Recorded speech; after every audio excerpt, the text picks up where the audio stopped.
Hello and welcome back to Good Germs Off-Road Adventures, and welcome back to the shop.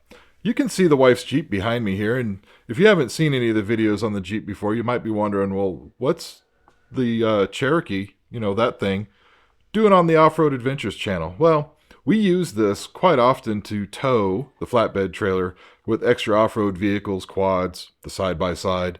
We've also, in the past, before we got a toy hauler, we actually used to use it to haul the quads while we camped in a trailer that wasn't a toy hauler. So it serves a very important purpose to our off-roading adventures and to the channel. It's just you don't see it too often. This time, she's got a pretty significant oil leak. Any of you out there that have these Cherokees or any Mopar with the V6, whether they're sideways or front to back mounted, you probably know where I'm going with this. The oil cooler's leaking, of course.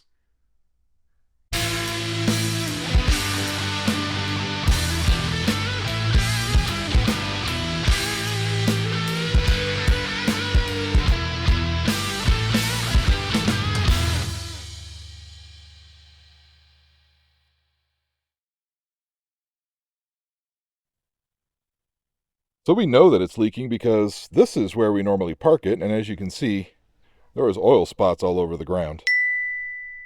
So we noticed that it was leaking a little while ago, and then of course I went and did an oil change and was able to discover the source of the oil leak, and I'll show you that here in a bit.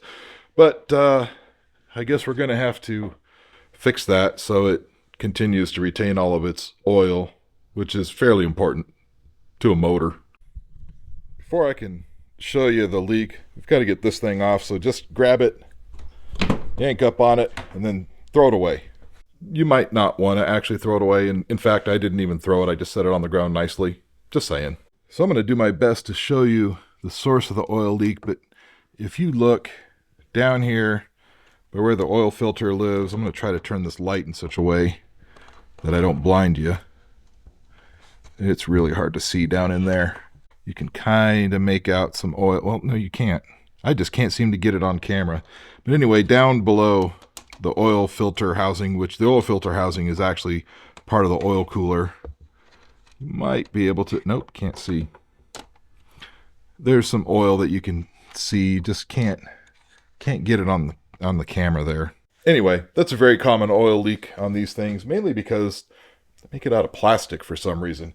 Anyway, I'm going to get you set up on here as we tear this thing down. There's a lot of stuff that's got to come out. We've got to take the intake out, upper, whatever that's called, intake manifold, lower intake manifold, a lot of things to disconnect.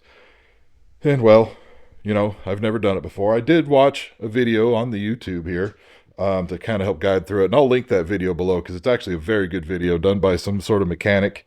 That wasn't derogatory. He seems like he knows what he's doing. Very good video, but I'll link it below in case you find that more useful than this one. And maybe you're here just because you like to hang out with me. Anyway, let me get you set up. We'll get into it. We have to get this intake out of here. This is, of course, the intake 2. We have to get the upper intake manifold out, the lower intake manifold out, and there's a lot we have to do to start doing that. So we're going to start unhooking things, starting with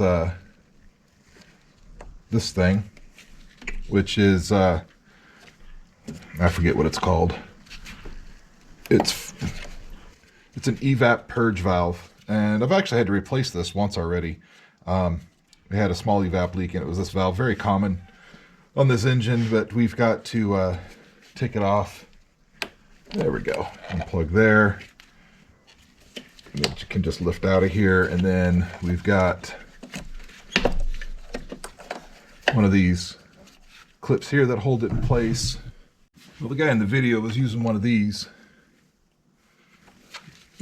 body trim tool things for pretty much everything under here. Let's see if that'll work. I really don't want to have to try to replace these clips. They're not always the easiest to find. There we go. Broke it. Fantastic.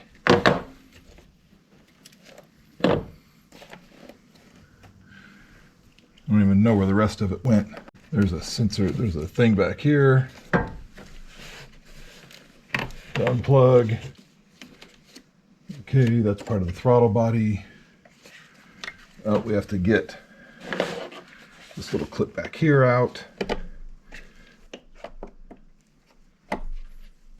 And that just clips this wire in the way.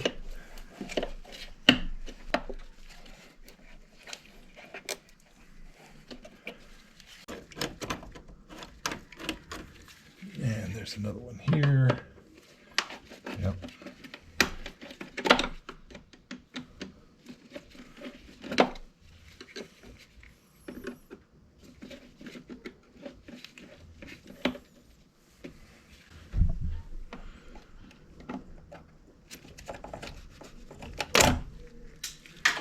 Okay, and that clip just went flying across the garage.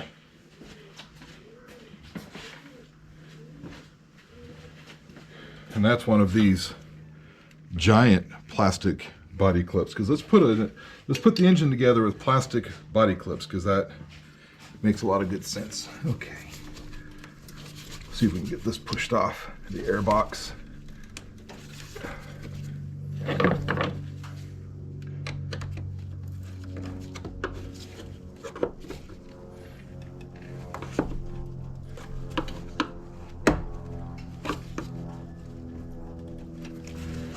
There we go.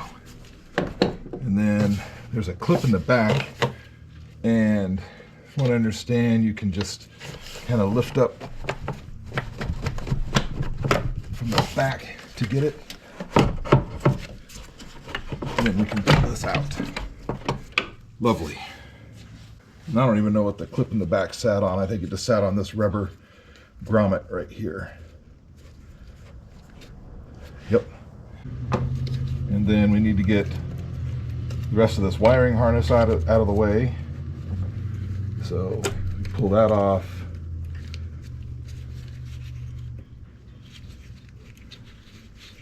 Looks like we have a red locking tab on that. Why, I don't know. There we go.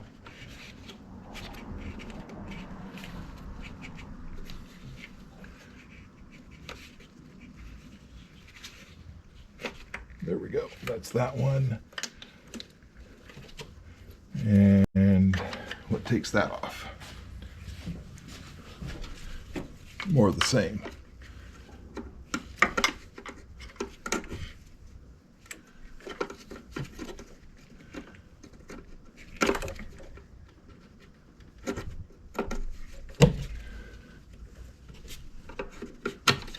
There we go. And then, of course, another clip that should actually just pull right up.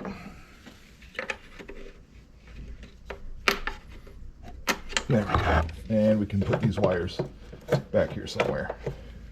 And then we have our vacuum line for the brake booster here.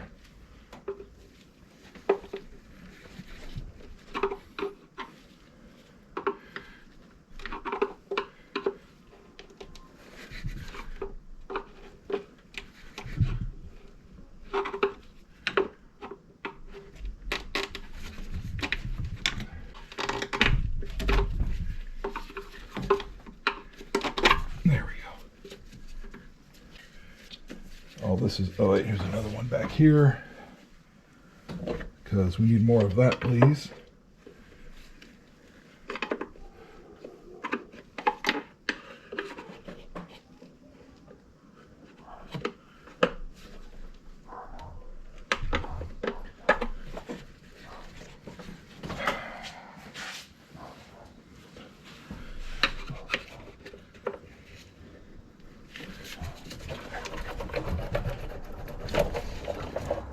Groovy. This needs to come out, and it actually is got a clip there, another one here, and we can unhook it over here. The same kind of clip that we broke earlier, because why not?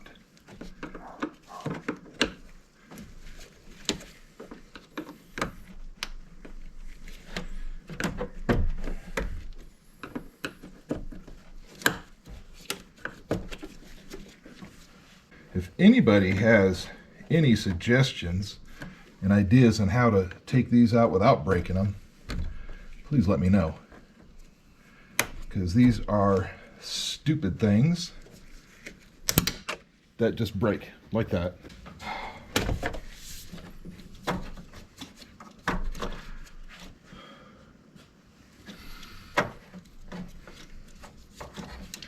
And now we've got a couple of 10mm nuts down here that we will then need to take off. One is right here.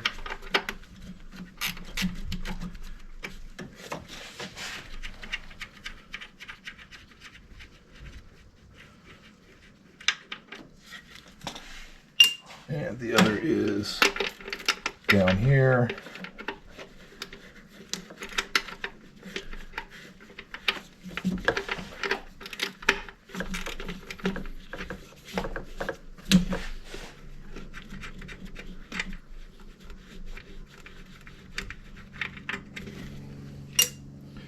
Okay, and now these brackets here, from what I understand, you cannot get to the bottom nuts, so you have to actually bend those down, which sounds fantastic.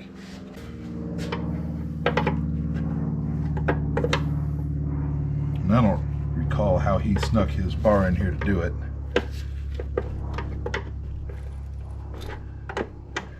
Oh, I see. It's not actually that difficult.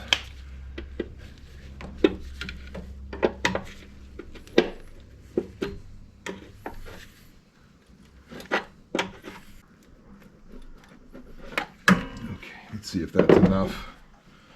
And then we've got some 8mm bolts. I think there's just 6.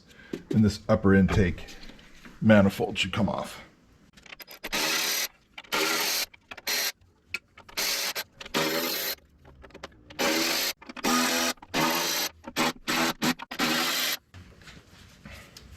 Okay. And then I think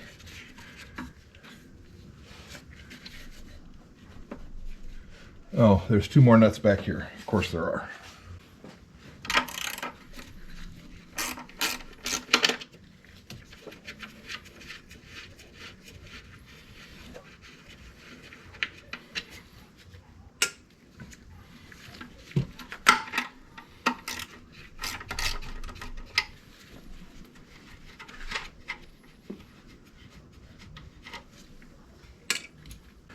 Now I think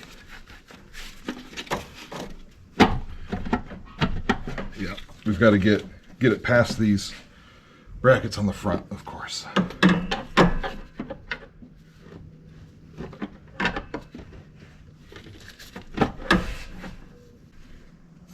If it inserts into those rears, we've got all the bolts undone. That should be it. But yet it isn't. So it's always good if something isn't wanting to come loose, don't force it. Double check. There's another intake bolt down in here that I didn't notice. So there are 7 total. 1, 2, 3, 4, 5, 6, and 7 there. Now this should come out as it does. There we go. And we're attached. No, we're not. It's just heavier than you would think. And then we're going to check none of the intake, none of the gaskets came off. They're all down here and they're all pretty flat. So we are going to replace those, and the kit that we bought comes with new, things. And this is also a good time to clean your throttle body.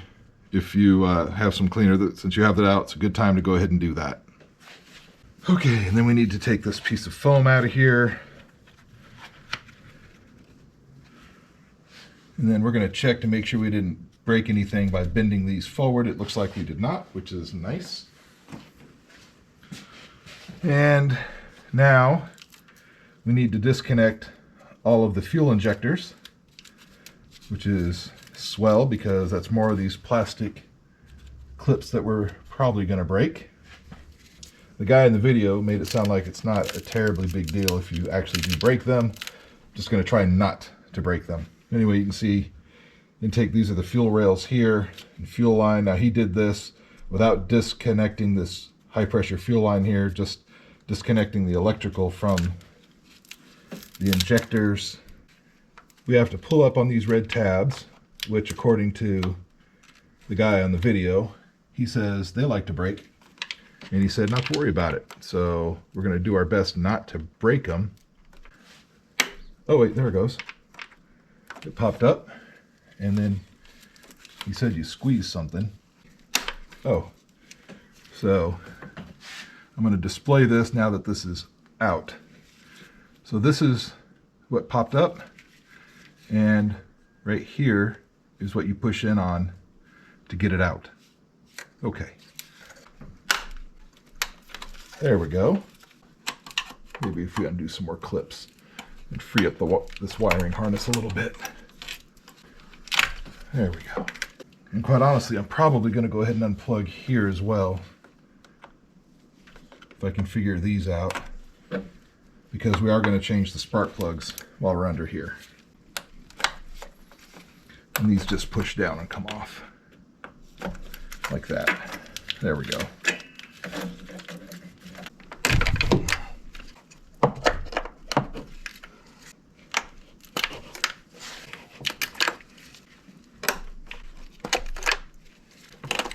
Okay, now we can push all these wires out of the way. Lovely. So there's this clip here. There's another one down further under here that holds a different wiring harness on, but it holds it on to this lower intake. It's a matter of having something to pry on. There we go. There we go. Now we should be able to get this lower intake out of here. Before I do, there's a couple of bits of plastic clip that I want to get out of there so they don't fall down inside, you know, the engine.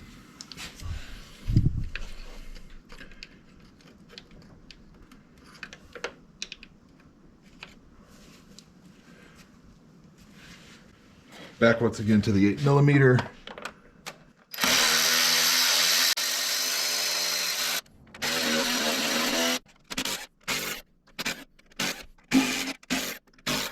Okay.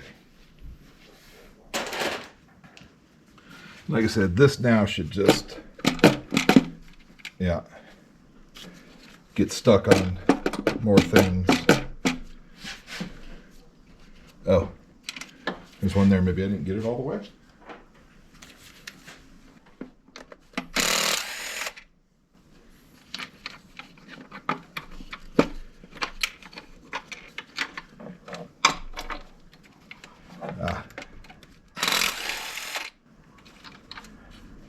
Okay, now it should come out. There we go. And like I said, he said don't worry about undoing that. We can just lay it over.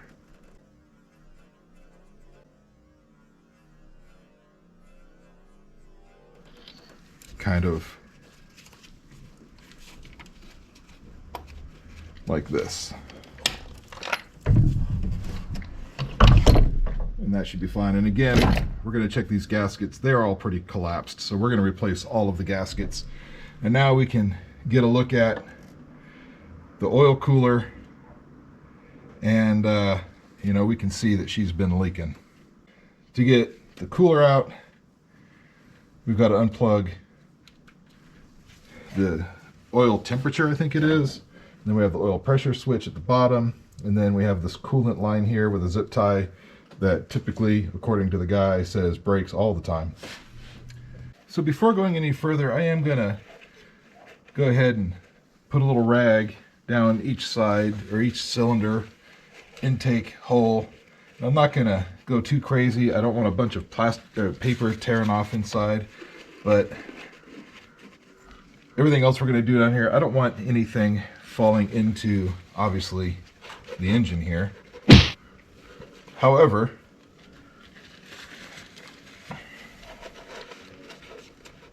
this paper, if there's any fibers that come off, in my mind, they'll just burn off and should be okay.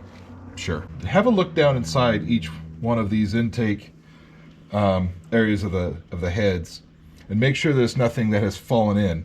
Now, if you remember, we broke this clip earlier, and when that clip broke, apparently a piece of it did get into our intake, and it was hiding here in this cylinder.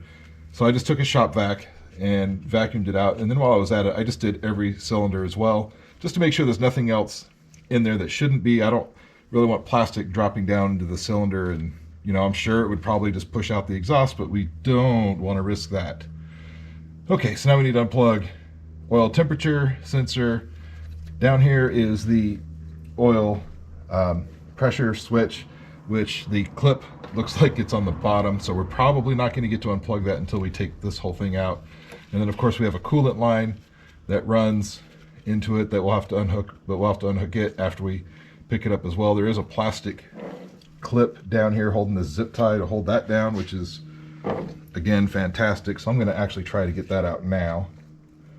The guy in the video, he says that he never has good luck with these not breaking, this one here. And then of course in the video he didn't break it, and I want to be careful. I don't want to pry on anything breakable.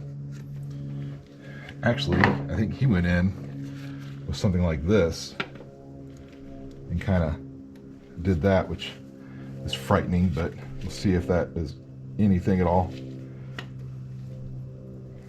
Yeah, I don't want to do that. That's scary. Let's put that away. Okay, let's get back in here with this little tool.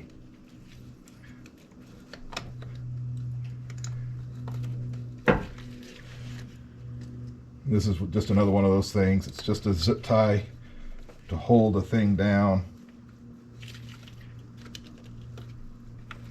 And they've got it into the engine block because that makes sense. So it can get hot and cold a million times and become extremely brittle. It does look like it's starting to come up though. Then again, it could be all in my mind.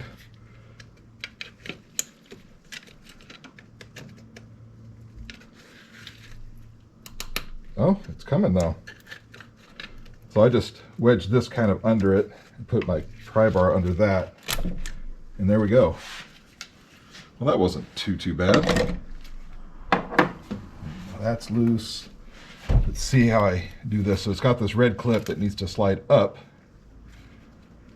And then when that slides up like that, it gives this something, I think. Oh, there we go. It was just right there at the top reef bush. That's nice. The other thing I'm grabbing is some pinch off pliers for this coolant line right here. That way we don't get coolant just everywhere. And then we've got 5 more bolts. Now these 5 bolts take something called an inverted Torx, and well, it's basically the socket. I don't know if the camera's going to focus on it. It looks kind of like this. It looks like the inside of a Torx head bolt, but this is actually the socket. And this is a E8 size. So we're going to give that a whirl. Like I said, there should be 5 right here.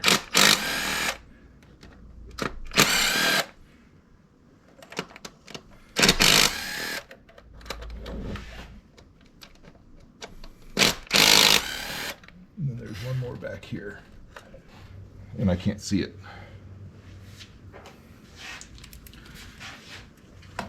There it is. There we go.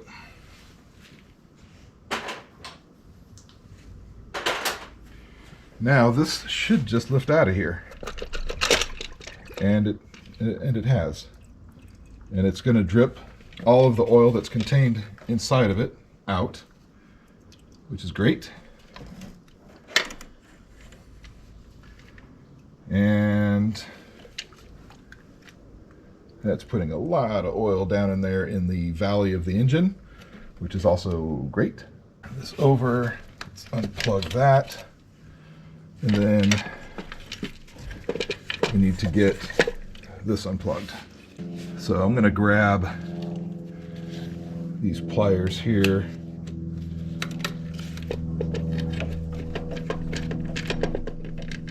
There we go. And now we've got just a mess in the valley of the engine. And you can see the bottom side of our oil cooler, which is just made out of lovely plastic.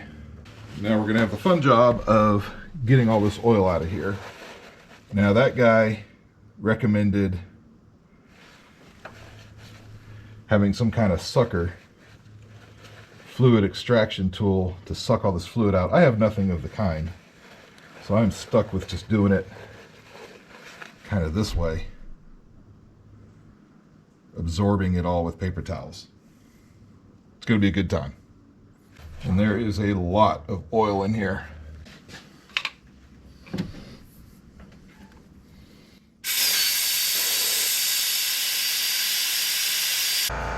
You know, so I actually managed to remember I had this brake bleeder thing. It's actually just a used fluid reservoir sucker thing, and it actually worked to get pretty much all that oil out of there. Okay, with the old oil cooler out and the valley of the engine cleaned up from the nearly a quart worth of oil. Man, that was a lot of oil that was in there. That's a bad thing. Anyway, with that out, let me show you the new oil cooler unit. All right, so I picked this up from the Parts Geek, and this is the Replace brand. And of course, it came with all new rubber O-rings, some new mounting hardware, and of course, the new cooler. And you can see I've gone with an aluminum unit. Now this already has the O-rings installed on the bottom. It has the pressure switch and the oil temperature sensor already installed along with the cooler as well. But all aluminum housing, no plastic plugs that can crack and blow out. And it probably comes with a new filter, but we're going to replace it anyway with, you know, another brand new Wix filter for the Jeep, and we're just going to go ahead and replace all the oil while we're at it. And then of course we have new spark plugs as well. So I'm going to make one more once over of the valley of the engine, make sure there's no more debris down in there. Pretty much got all the oil and fluid sucked out of there as best I can, and then we'll get to installing the pretty much have all the fluid and gunk sucked out of there as much as I can anyway. And then we'll go ahead and install the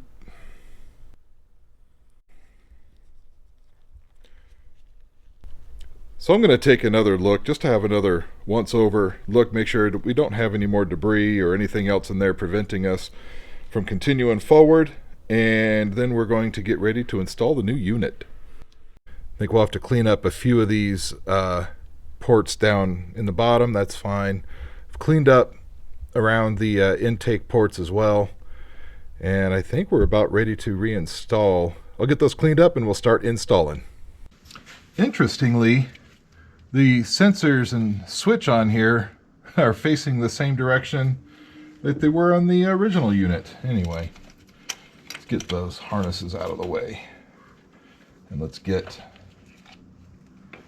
this plugged back in. Let's have a look. Oh yeah, that went on easy. That's nice. Okay. Set this down in here.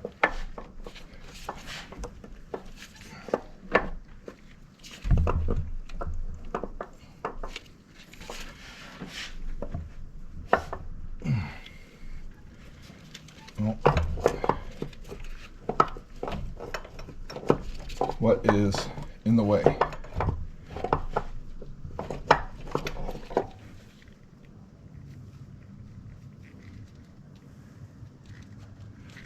Just double checking all the O-rings. Let's try it again.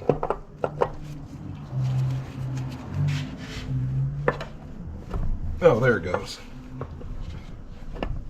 Just have to be a little firm with it, pushing that one pipe down in there. Let's go ahead and get the new hardwares. Trying to be very careful not to do what I just did and drop that screw in a place it doesn't belong. Thankfully, I think we should be able to get it back out with this. Yep, there we go. Lovely. Let's try to put it in the hole this time. There we go. Now they're in the hole.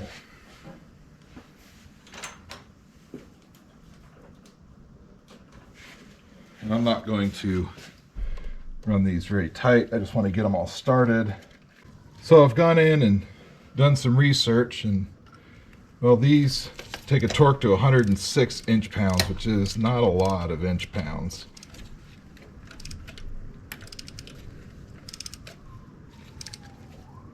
So right now I'm just trying to snug them down, and then we'll, of course, torque them properly. There we go.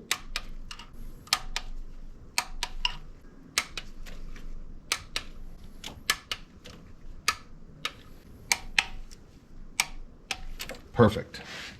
I'm going to take my clamp off. I need to probably push that back down into its home. There, that went nice. Let's plug that sensor back in. Now you may have a different type of sensor. If you've got a 2014 or older, the sensor plug here may be different. You might have to swap that out for your, you know, that thing. The pressure switch. Okay. Those are all reattached. That's attached.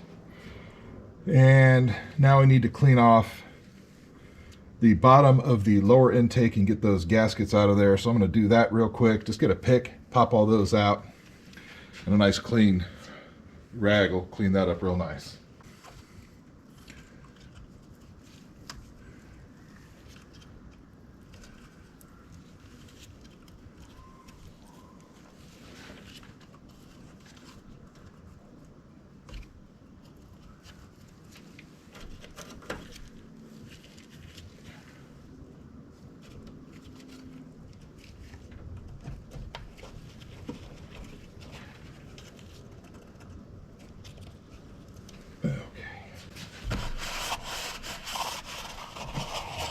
Now, the video that I referenced earlier, the guy did not he did not replace these because he was saying that the car he was working on was a relatively low mileage car, so it did not need new gaskets. They were in good shape. These gaskets are smashed pretty good.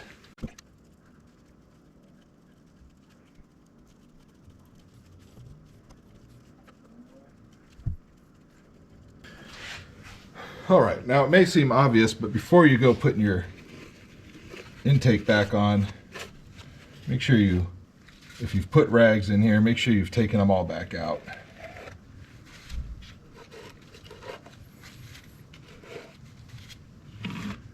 There we go, and I'm just gonna give another couple of wipey spots. There we go.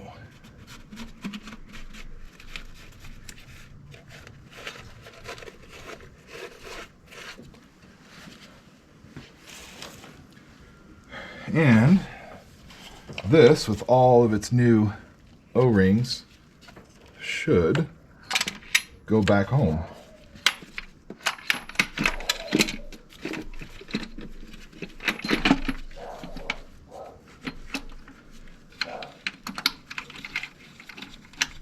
Nice.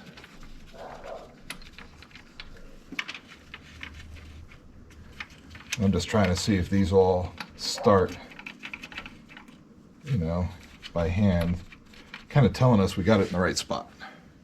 This thing here. Okay, and now this lower intake manifold has the same torque spec of 106 inch-pounds. And I'm going to do some sort of pattern here.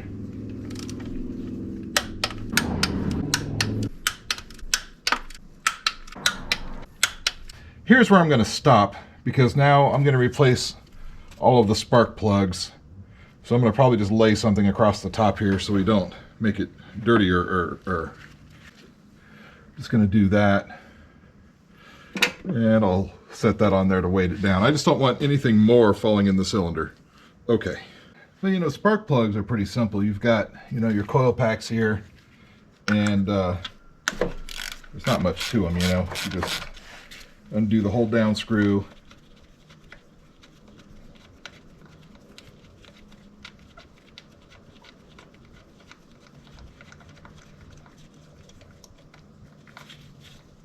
And then pull your coil straight out. And you hope to not find that coated in oil. That looks pretty good. And then your spark plug is way, way down in there. Okay, let's see.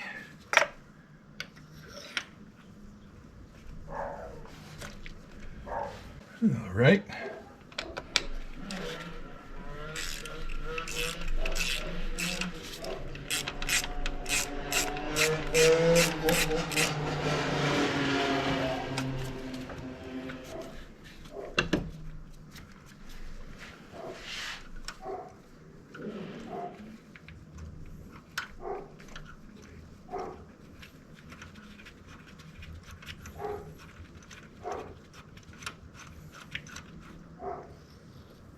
And let's see what's behind door number 1.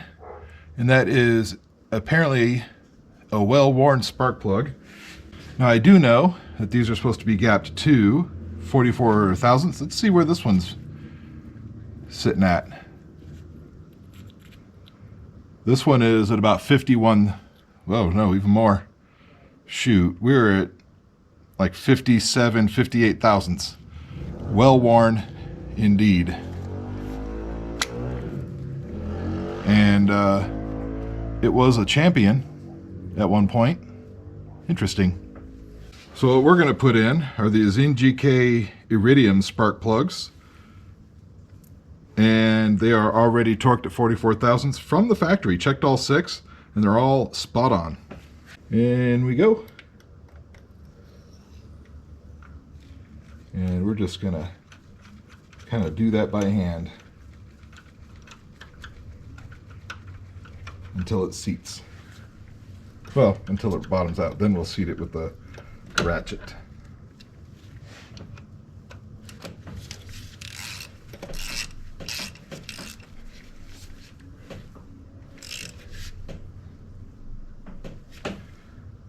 And hope that the rubber came off in the socket. It did. And now we can push our coil back down on.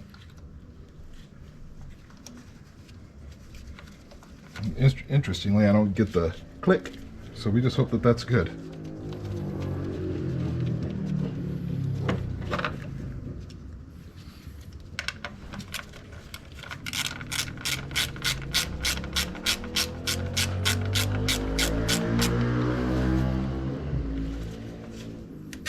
There we go. 1 down, 5 to go. Well, here's another look at those spark plugs real quick. You can see they don't look bad. These are the front 3. This is, I don't know the cylinder numbers. We'll call this 1, 2, and 3 on the front, and then 4, 5, and 6 on the rear.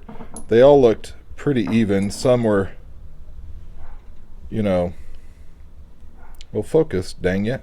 There we go. Some were more even than, there we go. Some were more even than others, but they were all measuring at about pretty close to 60 thousandths across the board. Now the spec on that's supposed to be 44 thousandths. They're all roughly 57, 60 thousandths right in there. That's quite a bit more than there should be, so they're probably just worn out. But it looks like the car's been running good. At least the color looks right. Nothing looks burnt or fouled, oil. They all look pretty good. So now on to just finishing up, putting it back together. Pull this down. This is all of our wiring for our injectors and spark plugs. We'll just start at the back. And these should now just kind of push on.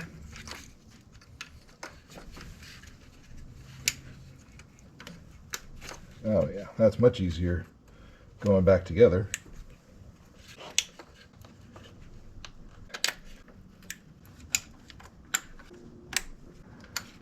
sure go together way easier than they come apart, that's for sure. Okay, that looks good. And then back here, there's a couple that we probably can't reach. Oh yeah, see that goes on there. And this one down here goes into that hole, sort of there. All right, good. Still doing good. I like that. Don't forget your foam that needs to go on here.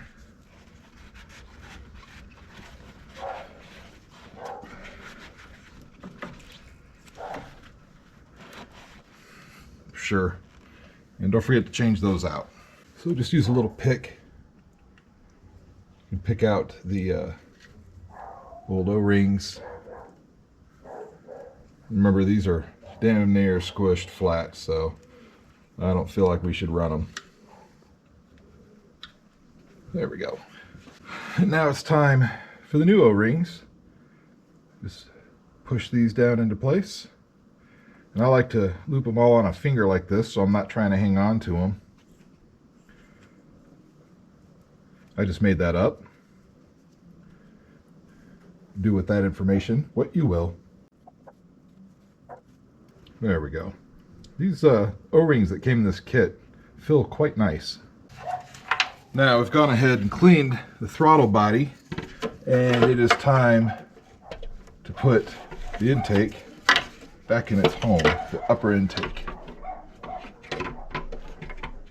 Line up the two bolts in the rear.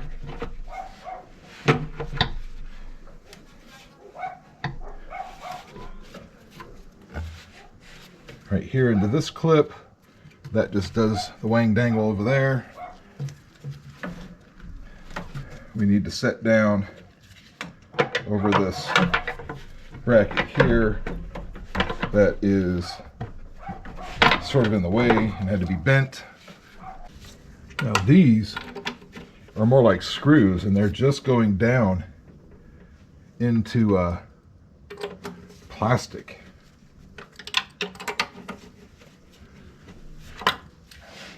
I have one that came out right here.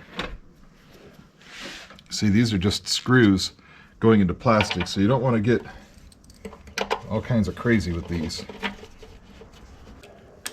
Now, taking these out with a power tool is fine, but putting them back in, I prefer to go ahead and use a hand ratchet. And because we're going plastic into plastic, I've got a plastic ratchet.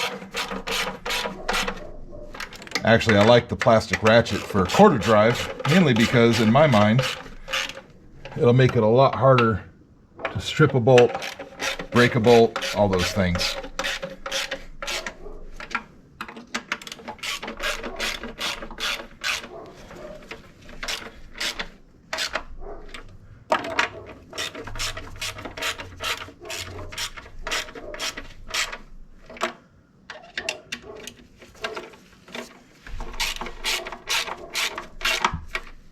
Okay.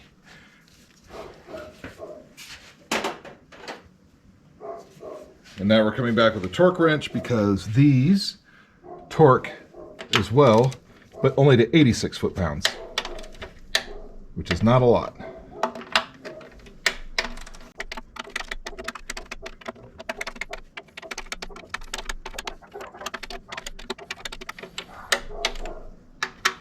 I'm not aware of any specific sequence you're supposed to go. I'm just kind of making it up as I go. That one right there is tricky to find.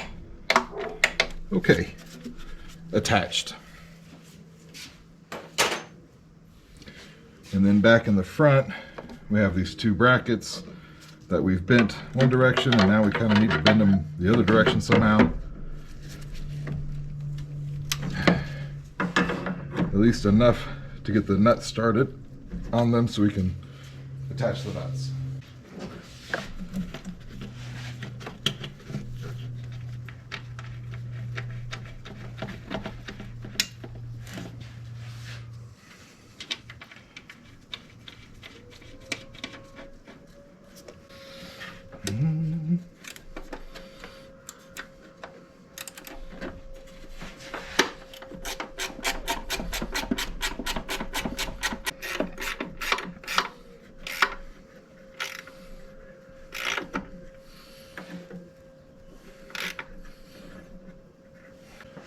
Okay.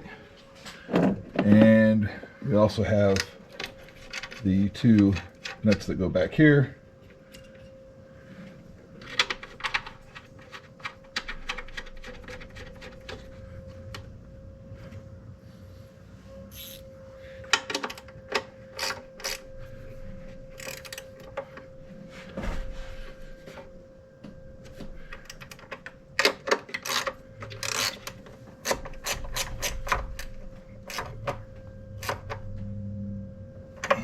Okay, that thing just kind of scoots back on there. And this guy, there we go, scoots back on there. I think I'm going to go ahead and change that oil filter now.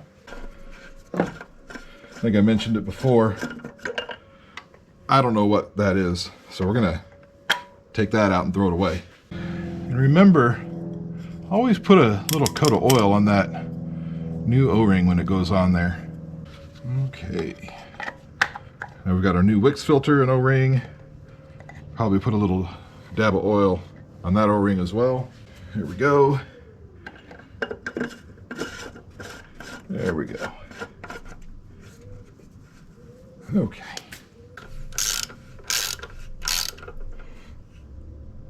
Perfect. Okay, now what? Well, I think we have a few things to plug in. Mainly all this stuff. Well, that went on here.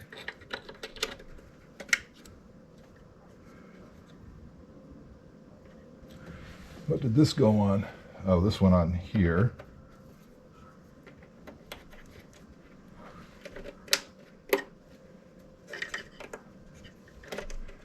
That just went on there.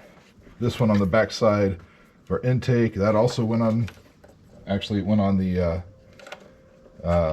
whatever it's called. It's a solenoid. This thing went right there.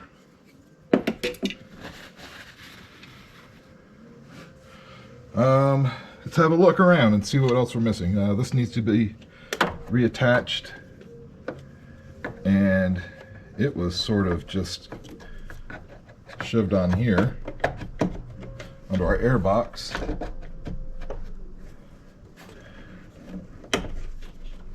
And then clipped there. Now, we have since broken, if you remember, both of these things. And I went to the O'Reilly and the AutoZone, and neither place had these, so I'm going to put them back in broken. They'll at least keep it from slipping off, and then I'm going to have to order them. I think I can find a kit of these things on the Amazon. But for now, they're just going to have to do. Luckily, they're easy to get to. This guy's right here. Don't even have to take this cover off to get to it. And this one, pop the cover off. It's just right there.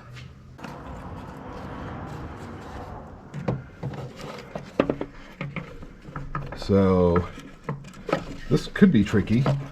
I want to line that up and put that on the throttle body. That can collapse and go. Okay. And then there's that clip in the back.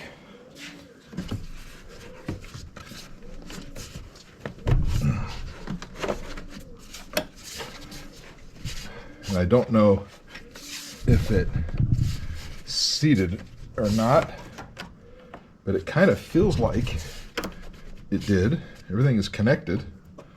Okay. This does not go there. In fact, it goes here.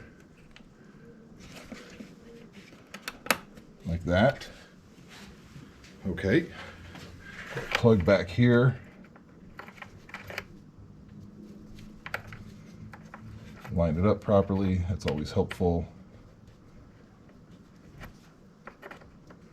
There we go. Okay.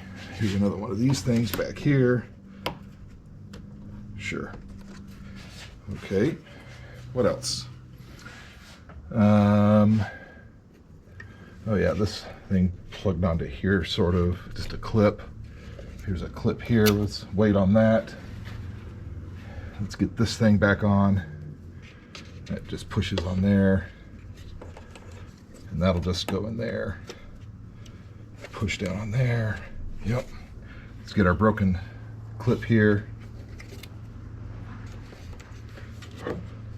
Actually, let's pull that back off there.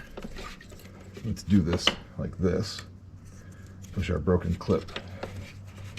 Then put that down. So even though the clip's broken, it'll keep that from coming off. And then that. I think that's everything. Pretty certain. Need to fill the oil up because we drained it. Oh wait, there's one more thing. Oh yeah, this guy right here. This clip. It wants to go in here and push that pin down. There we go. There we go. That looks good. Oil, indeed. This girl, she takes 6 quarts of 5W20 full synthetic, and I'm putting the Mobile 1 in here. I don't know why. You know, I like to use a foil when I put oil in. I mean, you can do the hover over the top and hope you don't spill it, but that's kind of like the pull and pray method, if you know what I mean. Sooner or later, you're going to get stuff in places you didn't want to get it.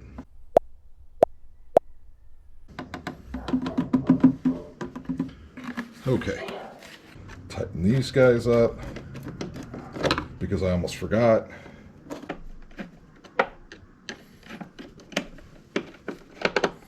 Okay, let's take one last tour around and make sure we got everything. We attached everything over there, some vacuum lines, this evap solenoid thing, all those connectors. Yep, that looks good. We put oil in it, put the lid back on, changed the filter, tightened that up, tightened up the clamps, put this back on, put that body clip back down in there. I guess there's nothing left to do now. Let's just start it and hope we didn't do something bad. Okay. Man, that door is squeaky right there. Okay, here we go.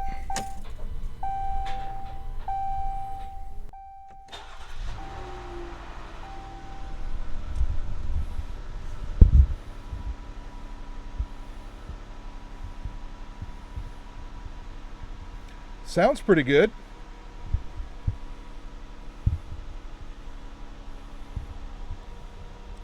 There's no check engine lights. That's always a good thing. Let's go look under the hood. Looks good on this side.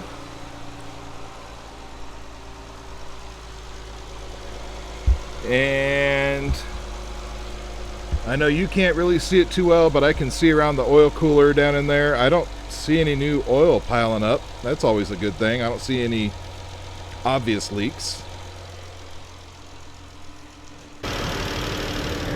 Maybe we should clean that off. Nah.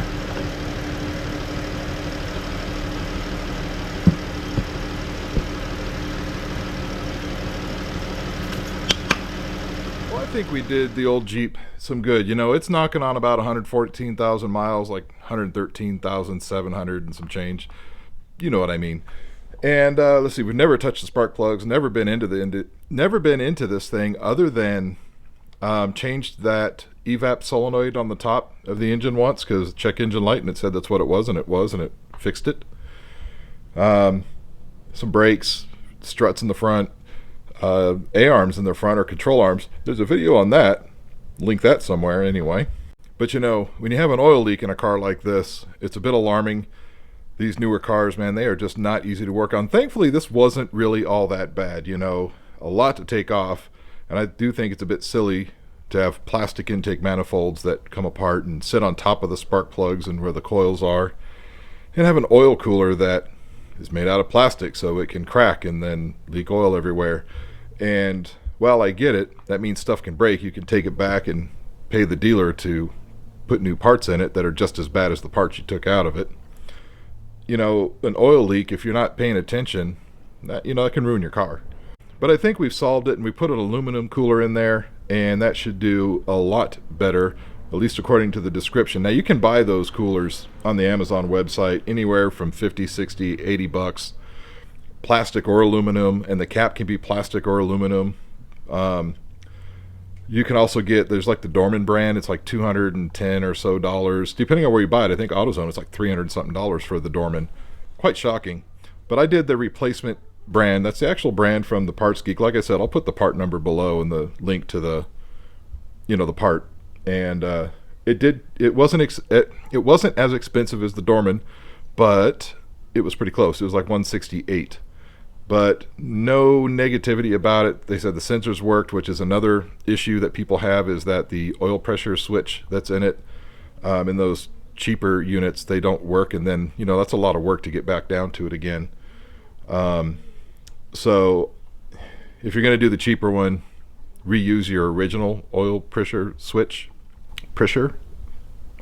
Not correct English, but who cares? But anyway, I think that's going to do it for today. Hopefully y'all found this helpful. Man, I am glitching out. Hopefully you all found it helpful. As I said before, I'll link also below the video that I watched that helped guide me through it. It was a very good video, very detailed, and I had to stop a few times to re-reference it because, there's a lot of bits to take off and not break. Go ahead and break, sure. If you made it to all the way to the end of the video, well, that's incredible, and that makes you awesome.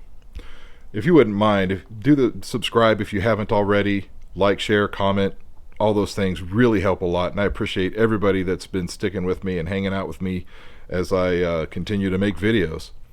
But that'll do it. I guess in the meantime, we'll see you later. I guess I would say ride safe normally, but we didn't work on a quad or go riding, did we? Anyway, bye-bye now.